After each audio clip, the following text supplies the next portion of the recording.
Shalom,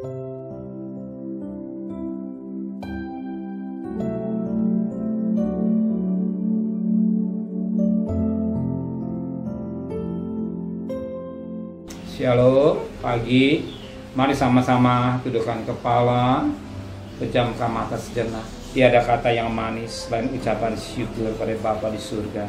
Semua karena anugerah-Mu, anugerah yang Kau berikan hidup kami tidak sia-siakan. Maka pagi hari ini kami adakan mesbah keluarga, mesbah pribadi. Kami naikkan pujian kepada Bapa di surga. Kami rindu untuk mendengarkan renungan firman-Mu. Roh Kudus menyucikan hati dan pikiran kami sehingga firman-Mu menjadi berkat buat kami. Haleluya. Amin. Shalom pagi. Mari sama-sama kita akan membaca firman Allah. Matius pasal 9. Matius pasal 9 ayat 18 sampai ayat 25. Matius pasal 9 ayat 18 sampai ayat 26 kami. 26. Anak kepala rumah ibadah perempuan yang sakit perdarahan. Sementara Yesus berbicara demikian kepada mereka, datanglah seorang kepala rumah ibadah, lalu menyembah dia dan berkata, anakku perempuan baru saja meninggal. Tetapi datanglah dan letakkan tanganmu atasnya, maka ia akan sembuh. Dan Yesus pun bangunlah dan mengikuti orang itu bersama-sama dengan murid-muridnya.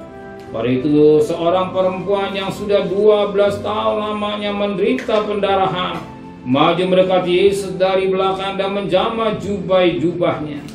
Karena katanya dalam hatinya, asal ku jamah saja jubahnya, aku akan sembuh. Tapi Yesus terbaring dan memandang dia serta berkata, teguhkanlah hatimu, hai anakku, imanmu telah menyelamatkan engkau. Maka sejak saat itu sembuhlah perempuan itu. Ketika Yesus tiba di rumah kepala rumah ibadah itu dan melihat peniup-tiup seruling dan orang berbanyak ribut, berkata ia, pergilah, karena anaknya tidak mati tetapi tidur. Tetapi mereka mempertawakan Yesus. Setelah orang banyak itu diusir, Yesus masuk dan memegang tangan anak itu, lalu bangkitlah anak itu. Maka tersiarlah kabar tentang hal itu ke seluruh daerah itu. Kita lihat firman Allah sangat luar biasa. Baik orang yang kena pendarahan selama 12 tahun dan penyakitnya tidak sembuh-sembuh, maupun anak Jairus yang mati dibangkitkan. Tetapi kita ambil satu ayat buat kita yang jadi berkat. Kita perhatikan pada ayat yang ke-20. Pada waktu itu seorang perempuan yang sudah 12 tahun lamanya menderita pendarahan maju mendekati Yesus dari belakang dan menjamah jubahnya Yesus. Bayangkan orang kalau sakit 12 tahun, gak usah lama-lama lah ya, seminggu sakit ya, menderita. Apalagi sampai berbulan-bulan, apalagi sampai 12 tahun. Penyakit di dalam perempuan ini bukan penyakitnya sekedar penyakit kata pendarahan. Berapa banyak uang yang habis, berapa banyak uang yang keluarkan untuk berobat, berapa banyak ini alami penderitaan selama 12 tahun. Cukup menderita dan luar biasa. Orang sakit seminggu ya minta ampun, apalagi sampai setahun, apalagi sampai 12 tahun. Jadi benar-benar orang yang punggung yang berat dan luar biasa. Oh, penderitaan yang luar biasa dia alami oleh perempuan yang pendarahan 12 tahun ini. Dia mengalami suatu hal yang sangat berat buat dirinya. Tapi ingat, ada satu pribadi yang sanggup menolong dan menyembuhkan. Demikian pagi hari ini. Seorang mungkin mengalami pergumulan 1 tahun, 2 minggu, 2 tahun, atau 5 tahun, atau dikatakan 10 tahun, 12 tahun. Ingat, ada satu pribadi yang sanggup menolong saudara pada pagi hari. Ada satu pribadi yang sanggup membuka jalan buat saudara. Ada satu pribadi yang sanggup menyelesaikan persoalan saudara. Kalau hari saudara mengalami satu pergumulan berat, sebulan, 2 bulan, saya tidak tahu persis, masing-masing berdoa. Tapi ingat, ada satu pribadi yang sanggup menolong dan menyelesaikan persoalan saudara. Itulah Jesus, saudara yang saudara sembah. Tuhan yang menjadi manusia itulah, atau firman yang menjadi manusia itu Yesus. Ingat, Yesus yang kita sembah bukan Yesus yang mati. Yesus yang kita layani bukan Yesus yang mati, tapi Yesus yang hidup. Dia berkata dalam Wahyu pada Yohanes, akulah yang mati dan hidup. Lihatlah aku hidup sampai selama-lamanya. Dia hidup. Dia Tuhan yang hidup. Oh, dia hidup sanggup menolong saudara. Ya, ada pergumulan berat dalam ekonomi, rumah tangga, bisnis, pekerjaan, bahkan penyakit. Hari ini Tuhan bicara melalui hamba yang kecil. Ada kuasa yang akan mengalir dalam hidup, yang menyembuhkan, menolong, menyelesaikan saudara. Di mana kuasanya? Kita perhatikan pada ayat 20b. Menderita pendarahan maju dekat Yesus dari belakang dan menjamah jubahnya yang sangat menjamah jubahnya. Apa jubah?